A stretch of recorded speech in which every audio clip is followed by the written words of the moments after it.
Hello everybody, it's your old pal Tuna here and welcome back to another video. This week on the channel, I am here to spread some knowledge. If you have been following the channel for a while, you might know that I, first of all, am an illustrator and comic artist from Canada, hello, and that all through the summer this year, I have been traveling across Canada to attend various local craft convention art markets. Between May to August, I attended 8 different out-of-town events. This was the first time that I had done so many in such a short period of time, and I learned a lot. So here I am, I'm gonna tell you everything I learned and my tips and tricks for traveling to do conventions. So yes, hello, my name is Tuna. I'm an illustrator and comic maker from Canada. So this video will be from a Canadian perspective. If you are Canadian, that should hopefully be helpful. If you're not, I'm sure there are lots of tips and tricks in here that are relevant to anywhere in the world as well. And to start out this video, I want to thank everybody who came out to all of my events across Canada this year and said hello to me, viewers of the channel, fans of my work, and fellow artists who are interested in pursuing a career doing markets and conventions. I think for me, this is a huge reason why I have enjoyed traveling across Canada so much, is being able to interact in person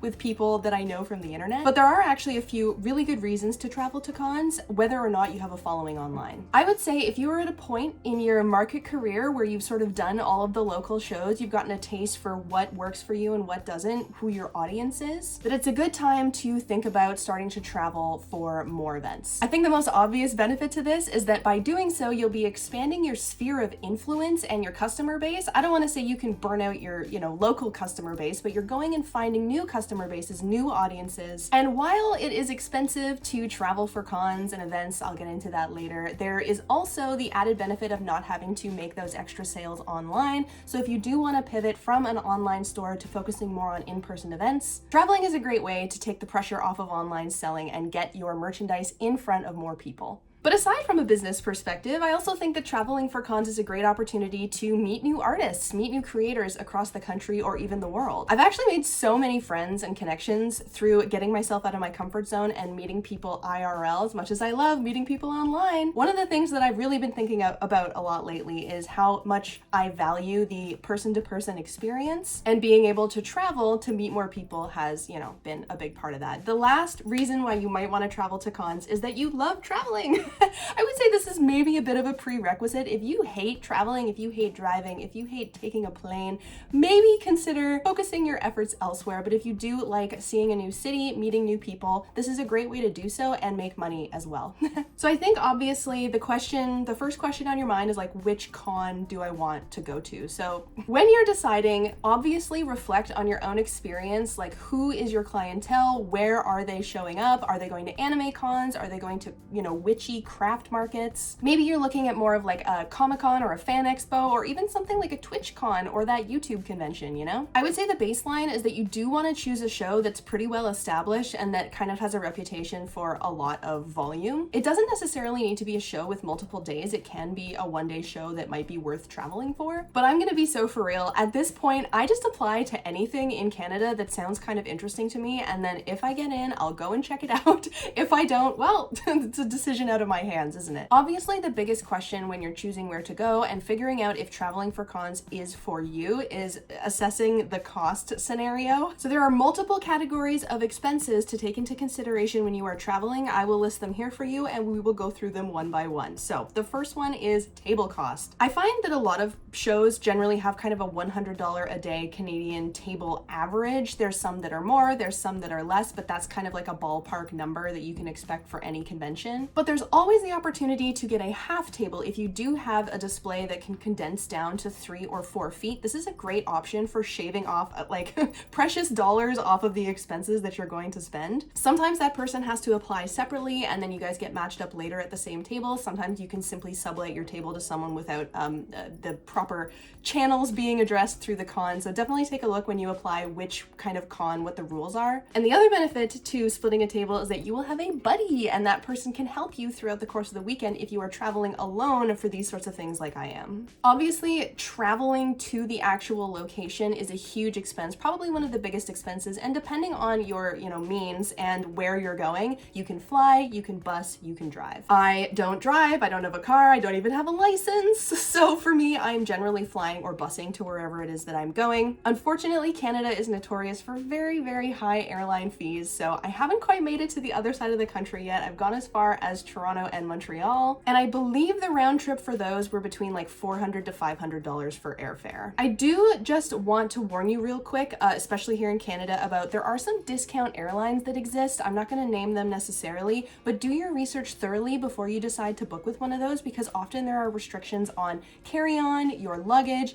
and they're notorious for delaying flights, which if you're going on holiday might not be the end of the world, but if you have a hard deadline to set up your table and be at an event for 3 days, you don't want to be missing that flight. I think it's fair to wait for a good deal when you're booking your airline tickets. Sometimes, it's higher and sometimes it's lower, so play chicken a little bit with that amount of money and see if you can get the best rate for your trip. I think that there's like a 3-month out sort of booking rule, so while you might be accepted into the con 6 months or 8 months in advance, wait to book your flights, but do book your accommodation in advance, because a lot of Airbnbs and hotels have like a 100% cancellation return fee, so you can reserve your spot as early as possible, and if anything happens, you'll be able to change or cancel if you need to. So speaking of accommodations, obviously the best case scenario is that you can crash with someone. This is a great benefit to having friends all over the place and doing network as a creative. You definitely don't want to be in imposition, and you definitely want to give back to whoever it is that you are staying with, because their, generosity makes a huge difference in saving you money and overall getting you more net profits at the end of the weekend. But there's also the benefit to staying in maybe a nice hotel. If you split a hotel room with 3 other people, you'll get a relatively reasonable rate for the entire weekend, and you'll have access to perks. Like sometimes there's free breakfasts. That's my favorite one. Have you guys ever seen those machines that make like pancakes, I think it is, and like it's in a hotel and it squirts out the batter, and then it kind of goes on a conveyor belt, and then by the time it's at the end, it like flips out and you have a pancake. Anyway. You can also have things like pools or gyms if you're kind of fit, or if you like to relax in a hot tub at the end of the night. But I think for me, the location is the most important part, because take into consideration, if you do book farther away from the convention center or wherever it is that the event is taking place, you'll have to take Ubers or a cab to the event probably every day. So I always like to book somewhere that's like a 10 to 15 minute walk away from the center at most, because I don't have to worry about paying for extra cars, and usually the events are taking place in kind of like a downtownish area, which does mean sometimes that the hotel or the accommodation is a little bit more expensive than it would be if you were staying a little further away. But I don't know. I've also stayed at a lot of cheap Airbnb type places, and like, you get what you pay for, let's be for real. I got some horror stories we could share in another video. Hey, Flapjack, don't touch that camera. Flapjack, stop it.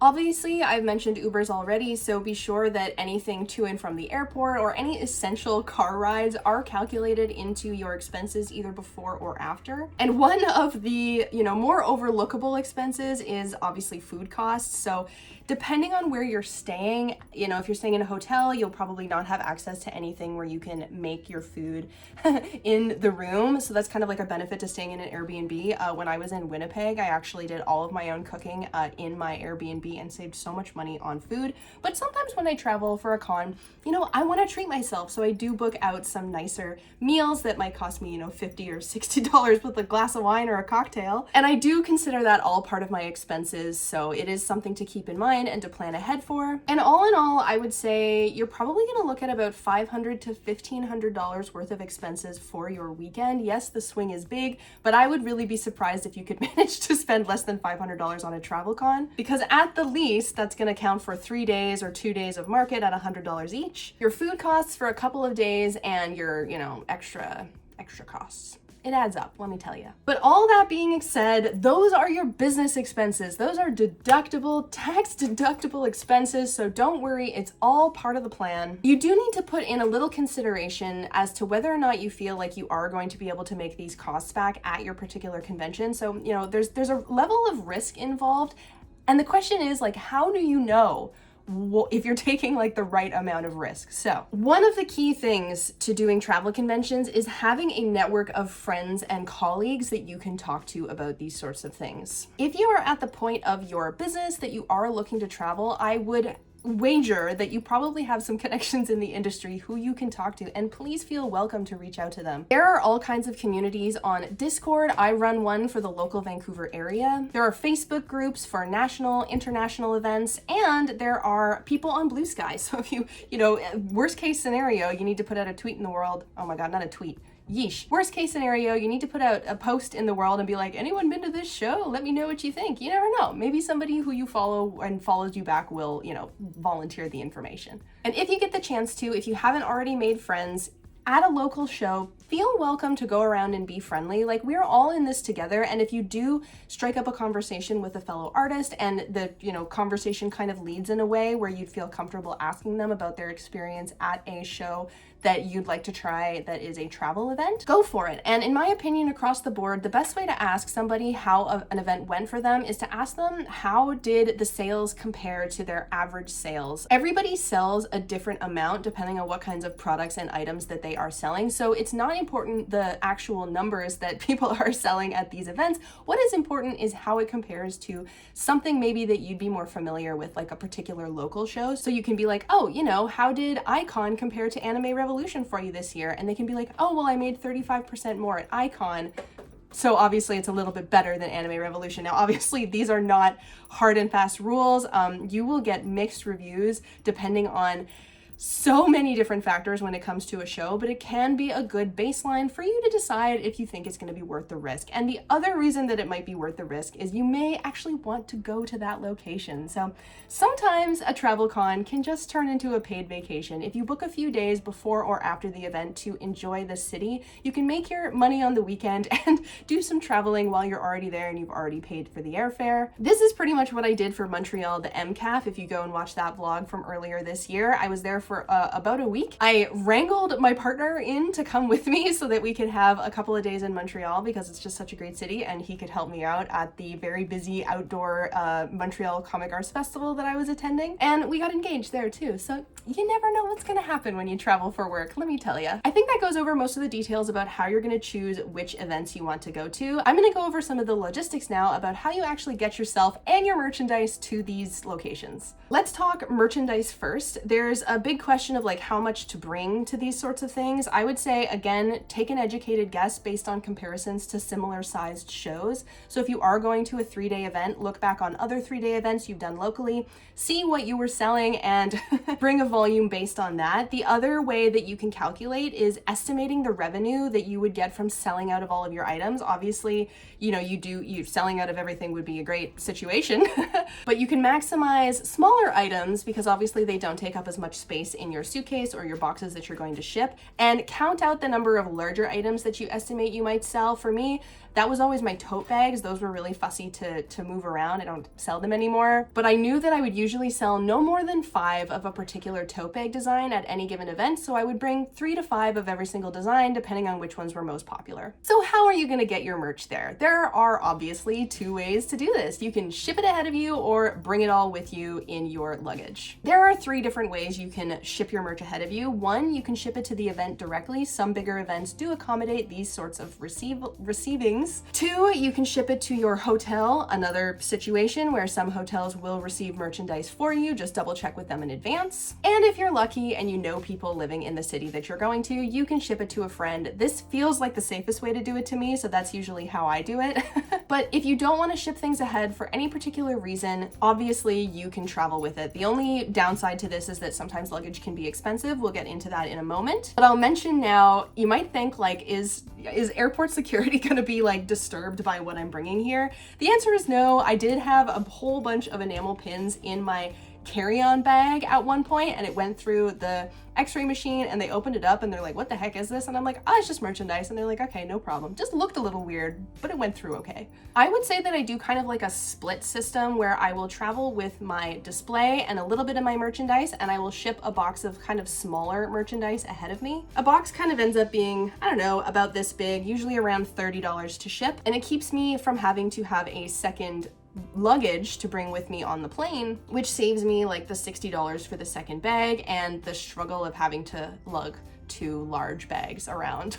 I'll show you here. This is my shipping system that I used. This is a spreadsheet that I created to track what I was sending to all of these events, because I had to ship a lot of boxes sort of at the same time, which meant I had to have a lot of merchandise on hand that I was moving ahead of me in excess of like 2 weeks to get to its destination. I highly recommend creating your own spreadsheet that keeps track of what you've sent everywhere in exquisite detail, because you will totally forget which boxes went where. It doesn't need to look the way that this did at all, but yeah, definitely keep really good track of what you're shipping around, when you're shipping it, where you're shipping it, and what you didn't ship. Most importantly, have a list of stuff to pack in your suitcase. In the worst case scenario that your box of merchandise did not arrive in time, or your luggage gets lost in the mail, I do want you to have a backup plan. It's never come into effect for me, but it does happen sometimes. I would recommend, if you do custom drawings, to have a plan to do commissions on site. So bring some commission stuff with you, like pencils and pens and whatever, or know where to pick those up. And also you can have a printed catalog for pre-orders. This is a great way to have something to print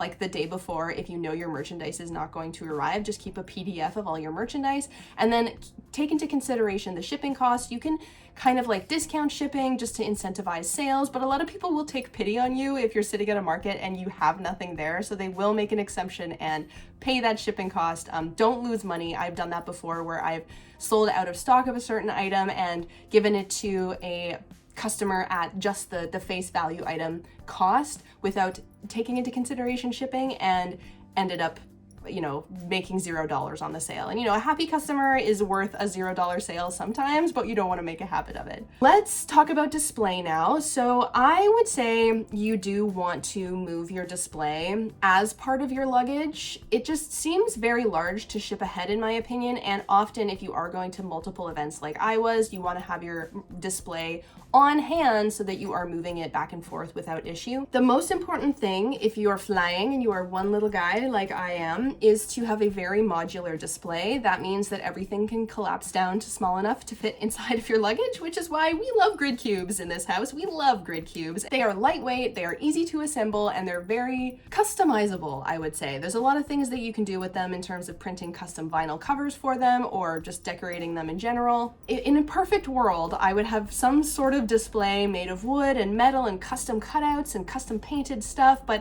wood and metal are very heavy, and when you're getting your suitcase down to 50 pounds on the nose, these are not things you want to be accounting for. Bag and weight limits are the most important thing when you are coming up with your display. So if you do plan to move around, have that modularity and that lightweight stuff in the back of your mind when you're planning what you want to do. There's also kind of complications to sending oversized items like photo stands. I do use a photo stand with a curtain on it when I'm doing shows locally, but the curtain is very heavy, the photo stand is very large. I think I could ship it as its own piece of luggage, but it's $60. Like, at the end of the day, it might just be cheaper for me to buy or rent something on site. So I've never traveled with that. When it comes to baggage, I didn't mention this earlier, but I'll mention it now. There are a lot of options when you're buying your plane ticket fare. I always go for the cheapest one because it's just the way that I am, usually through Air Canada.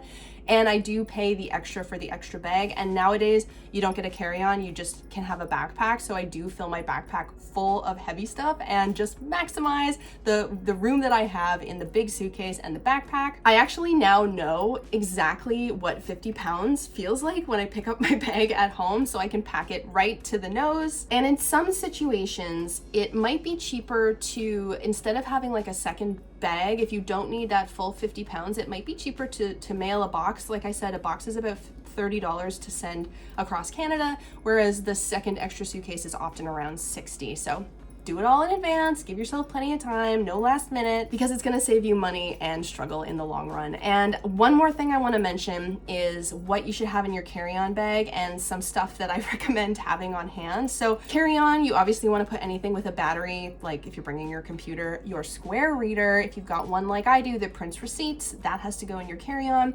Cords, chargers, power banks, don't forget your power banks, and heavy small items like I mentioned, pins, that's a great thing to put in your carry-on rather than your luggage. And lastly, your cash float. Obviously you can get this on the other end of your travel, but keep it in your carry-on, not in your packed luggage. Cash. cash on you. And one little sleeper suggestion that I wanted to share, that's something that I've experienced through all of my travel, is that you really want to keep like a go bag of your essentials. If you are traveling every weekend or every other weekend through the summer like I was, just keep all of your makeup in the travel bag and use it as you need it. Keep a bag full of your hair care supplies, your skincare, whatever you need. Keep your favorite jewelry in a little bag so you're not constantly packing and unpacking it. And don't forget to bring enough underwear. I multiple times forgot to bring enough underwear, and it ain't cute. So just plan ahead and, you know, think about things as a whole rather than just one single event at a time. We're just gonna take a deep breath here. If you guys have any questions right now, they are coming up with regards to moving merchandise, moving display, choosing a con, type that up in the comments, because we're gonna jump into more of my general advice for traveling for cons now. But I do want to be able to answer your questions because I've done my best to info dump, but I always miss stuff. So please leave me a comment if you have further questions about anything we just talked about. So at this point, you have picked the con that you're going to go to. Maybe you've packed your bags, you've sent a box ahead, and you're about to head out to your first travel convention. I have some tips and tricks about how to stay sane, especially if you're planning on doing this multiple weekends of the summer. The first and most obvious thing, pacing yourself. So know your limits. One of the big things for me is my social battery tends to drain rather quickly when I am at conventions. I'm also old now, and so I get tired pretty easily. So I personally don't agree to any dinners or any after parties or anything with my colleagues at the show. If I can make it and I'll jump in on it at the last minute, great, but I'm not making any promises because I need to protect my ability to rest and be refreshed to be a salesperson on the floor for the duration of the weekend. And a lot of those friends live in Vancouver, so I'm like, guys, let's just hang out when we get home. Another way to take the edge off is to plan ahead. So know how you're going to get your food every single day. You can make reservations for anywhere in advance that you feel like you want to try, or you can go to the grocery store on the day before and really grab as many snacks and cookable stuff as you possibly can at the beginning of the weekend.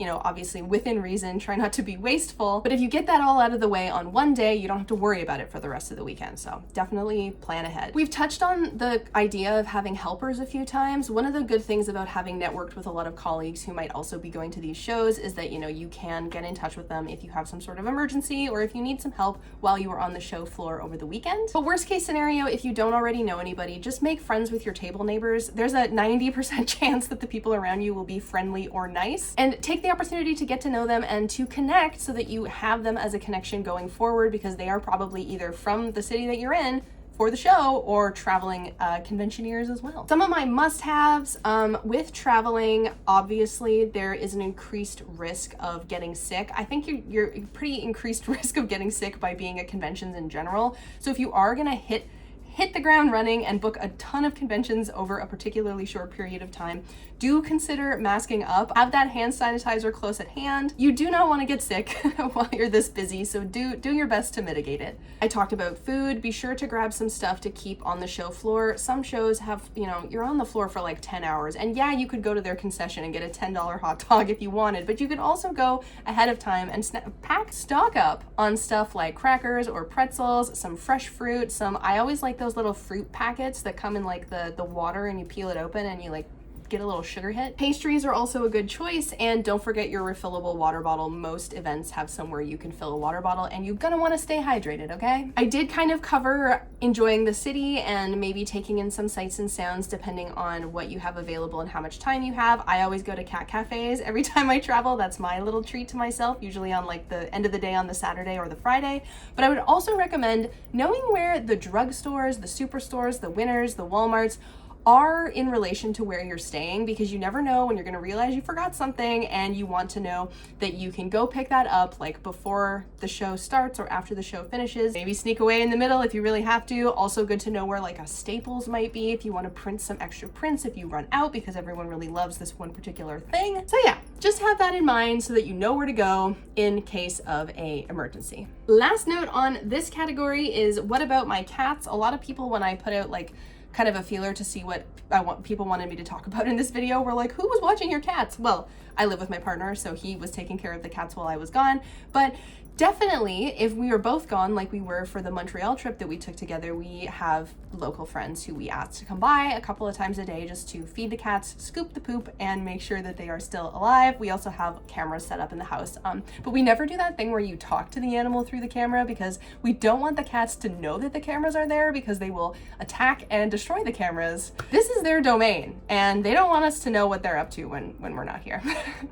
I am just going to cover a few more points that didn't really fit into any of the other categories, and then we are going to call this ultra long video a day. So something that I want to address now is your expectations when you're going into these kinds of things. I would say that much like when you're starting out at conventions in general, it's best to expect to make your costs back at the least. That's kind of like the bottom line of doing these. Never do a show where you're losing money. That is just, you know, avoid that at all costs. A lot of travel shows, you're not going to be making more money than you would at a local show. Like you might make at the 3-day show locally versus the 3-day show outside of your city, the same amount of money, obviously with the costs of outside the city being much higher, but you're expanding your scene and your audience. So definitely expect to make profit, but maybe your profits won't be as high. The thing is, it's still profit, baby. It all maths out in the end. It's a high risk, potentially high reward situation, and hopefully you will have fun doing it too. One interesting thing that you might find when you are traveling is there may be retailers who are in the city that you're in who might be interested in wholesaling your items. It has come up a number of times where I've been able to sell my leftover stock so I don't have to bring it home to places like comic book shops or cat cafes. And if you're feeling brave, before you go, you can cold call some of these businesses and say, hello, like I'm an illustrator, I'm in town, I'm bringing my merchandise, would you be interested in purchasing any for retail? You know, be brave, shoot your shot, you never know what's gonna happen. There are also risks, obviously, to traveling. We talked about getting sick, but there is also bed bugs. I'm just gonna put that there. One of my biggest fears is getting bed bugs, because as you can see, I have a lot of stuff and I would be so devastated if I had to get rid of it because it was infested with bed bugs. Hasn't happened yet, but I have heard bed bug stories. I have heard cockroach stories.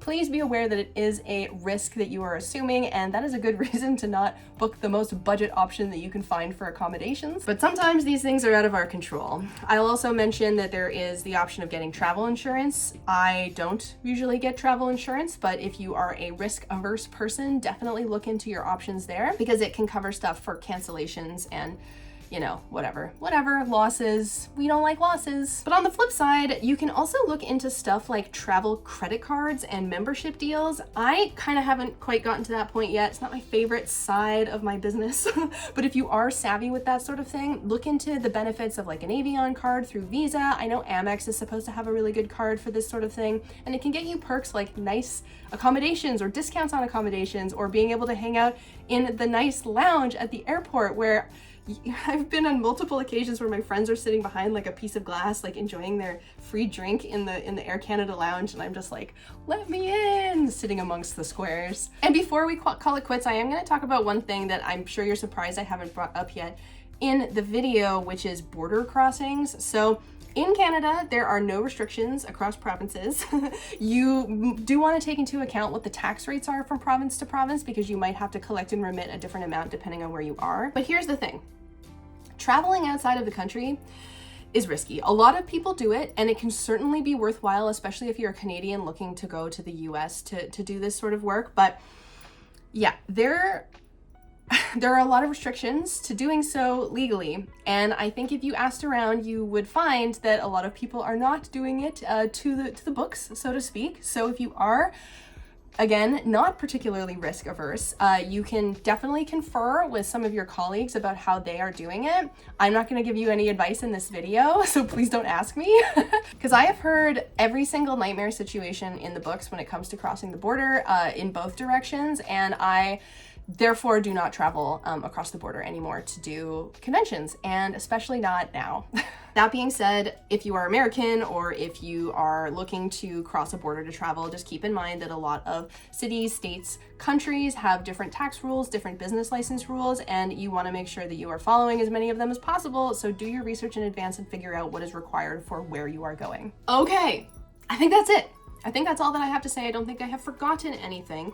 So if you, again, have any questions about what we talked about, I would love for you to leave me a comment. If you have any feedback on what I said, if you disagree, leave me a comment too. I love that. But otherwise, I hope I have empowered you to be able to, in 2026 or beyond, take the leap to do travel conventions. I am so glad that I did. It's really changed the trajectory of my business. Obviously, when you are a sole proprietor running a art business, there's a lot of ebb and a lot of flow. Being flexible about the direction is what running an art business is all about. And for me, flexing into all of this travel has been so worthwhile. I was really beat by the end of August with all of the events that I had to travel to, but now it's the end of October and I miss it so much. So I am excited for next year's season. I hope that anything you apply to, you get into, and hopefully I will get into plenty as well and be able to keep making vlogs for you here on the channel. But yeah, real quick before we go, let's go ahead and say thank you to everybody over on Patreon who is helping to make this channel possible. In exchange, they get all kinds of things like access to digital downloads, podcast newsletters, extra videos, shop discounts, and all kinds of fun stuff. If you do want to pledge at a higher tier, you can even get mailable rewards right to your door every single month. It is November 1st today when this video goes live, so I do want to share the new theme, which is Frutiger Arrow. Let's go! The last 2 months I did spooky themes, so I wanted to do something totally different, bright and colorful, inspired by a design aesthetic that I really like. Obviously, I feel like I took some artistic liberties with the design aesthetic itself, but I do have cool rewards. There's the sticker sheet for everybody in the $10 or more tier. And in addition to that, there is a single vinyl sticker, a transparent bookmark, which is very cute, and a print based on kind of the lo-fi girl in like a Frutiger Arrow background. So all of those are available at the $25 big lunch tier. And I really hope you'll consider subscribing at the $1, the $10, the $25 mark, because it makes an enormous difference in being able to run my business smoothly, and hopefully you will love and enjoy all of the content that you get in return. You guys are crazy. That's gonna be it for me. Until the next one, stay sparkly, don't let the cruel world dull your shine, and I will see you next time. Bye. They have been crazy like half the time I've been filming. I'm so sorry.